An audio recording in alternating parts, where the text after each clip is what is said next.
Opa, pessoal, desculpa, mas a internet no hotel hoje não está contribuindo, tá? Tá difícil hoje. Então vamos lá, recomeçar aqui a pergunta, né? Então a pergunta desse produtor foi o seguinte, que as vacas dele entraram no barracão e não estão respondendo o que ele pensava que ia responder, né?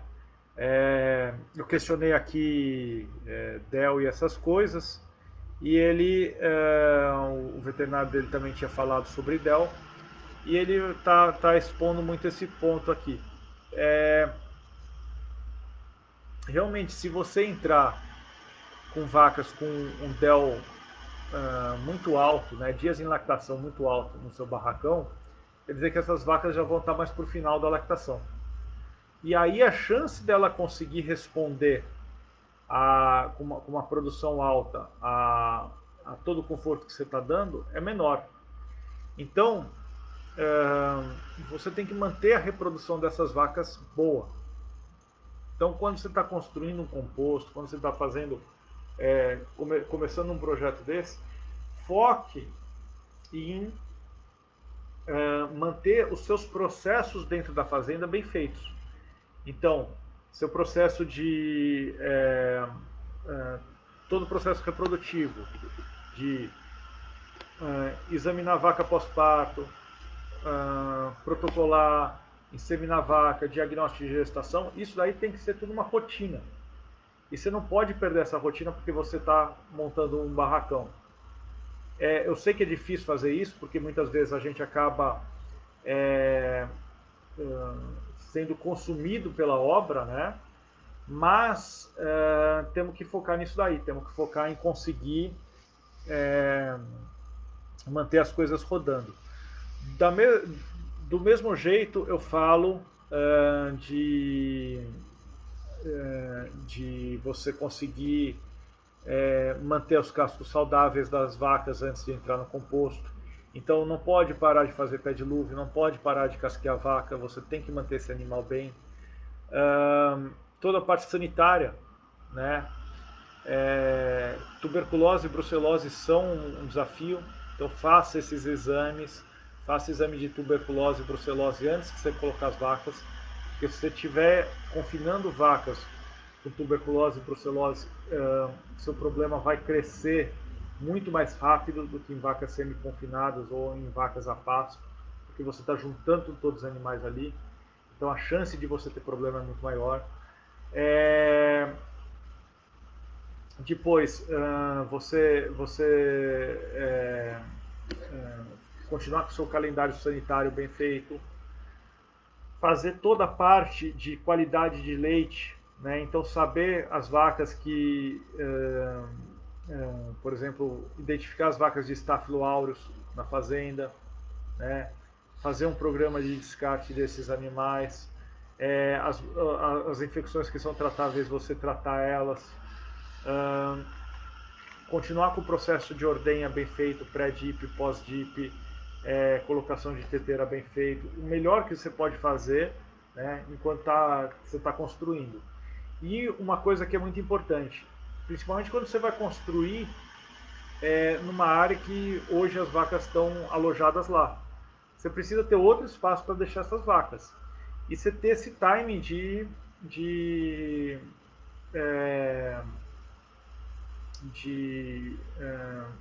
ter esse lugar funcionando enquanto você está construindo, né?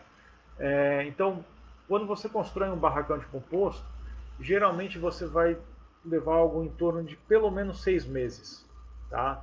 Entre 6 meses e um ano. Nesses 6 meses a um ano, você não pode sucatear as vacas. Então você tem que ter um lugar para alojar bem essas vacas. Então muitas vezes eu fui em fazendas que elas queriam usar, por exemplo, uma pista de alimentação que já era existente para ser parte do composto.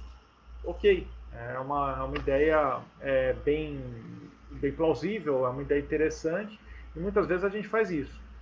Só que se eu não tenho outro lugar para colocar as vacas e eu estou construindo ali com as vacas no meio, provavelmente eu vou ter algum problema, né? Então é imperativo que a gente tenha um outro lugar para colocar. Se você vai construir com as vacas ali no meio, e não tem outro lugar para colocar, então você tem que fazer o escalonamento. Onde que eu vou colocar as colunas? Onde que eu vou furar? Ah, eu vou hoje trabalhar nesse lugar aqui. Vou fechar, não vou deixar a vaca entrar lá. Fura para colocar as colunas. Colocou as colunas lá, vai para outro lugar. Então, a gente já vi situações de gente soldando pendurado em cima do telhado com vaca embaixo e caindo solda, pondo de solda em cima das vacas. Então, evitar essas situações, porque nem a obra vai ficar bem feita, né, porque sempre vai ser uma justificativa também da equipe para fazer mal feito, da equipe de construção. Dá muito trabalho para eles, né, então você também tem que entender o lado deles. E depois, para a vaca, é uma situação muito ruim, porque a gente estranha o tempo todo lá, barulho alto, estranho, movimento estranho, então acaba que deixa a vaca numa situação bem estressante. Antes de cair aqui a internet, eu lembro que o Cláudio deixou deixou uma pergunta sobre o sombrite, né? O sombrite que eu falei e como esse sombrite é usado. Basicamente, Cláudio, esse sombrite ele é flutuante. Ele é igual se fosse uma capa de piscina flutuante. Você joga em cima da água, ele fica flutuando lá. Ele não fica amarrado por nada. Pode ser que num vento muito forte ele até dobre um pouco, mas não tem acontecido. Geralmente, principalmente quando a gente trabalha com piscina funda, né, de almembrana, você fica relativamente bem protegido do vento, né?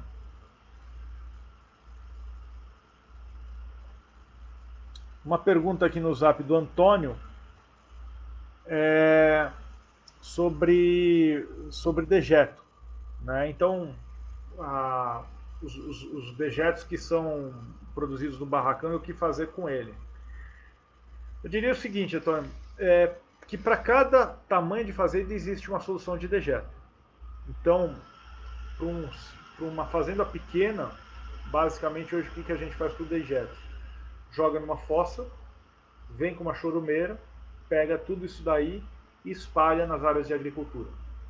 Então, provavelmente essa é a solução mais barata que existe, e mesmo porque boa parte das fazendas de leite já tem o equipamento, já tem uma chorumeira, né? Qual que é o problema da chorumeira?